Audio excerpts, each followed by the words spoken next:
Na črnomaljski občinski upravi, od koder pošiljajo dopise vsem pristojnim službam, inšpekcijam in ministrstvom, so v minulih dneh telefoni skoraj pregoreli, pravi županja. Smo začutili veliko nervozo, upravičeno nervozo prebivalcev, ker smrad je bil res neznosen. Vemo, klici tudi obrtnikov, predvsem gostincev, da jim ljudje pridejo na terase, odidejo. V glavnem situacija je nevzdržna. Še posebej v zgornjem delu Črnomlja v bližini bioplinarne so terase gostinskih lokalov skoraj prazne. Imamo 40% izpad prometa, gostov ni, krediti so narejeni na bankah in prišli smo do kritične točke, kjer ne moramo več odplačevati obrokov. Ker rešitve ni na vidiku, so se odločili za tožbo s pomočjo znane slovenske odvetniške družbe. Da bi zaustavili samo širjenje smradu in da bi tudi odškodninsko tožbo dobili za to proti določenim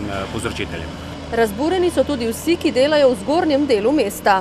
Vsako jutro, ko pridem, ko bi prišel v gnojniščno jamo. Smrad je neznosen, ne moremo odpreti oken, ne da se delati. To povzroča in glavobol in slabo vzdušje. Smrad se širi iz bioplinarne in tudi z njiv, na katere razvažajo gnojevko. Zato se pritožujejo na različnih koncih Bele krajine, tudi v Metliškem mestnem logu. Pristojne službe pa nič. Okoljski inšpektor pravi, da gnojevka ustreza predpisom. Prvič treba zakonodajo spoštovati. V lanskem letu so bile na tej napravi določene nepravilnosti, zato se je šlo v odpravo teh nepravilnosti. Se pravi, da je potrebno v okviru zakonodaje.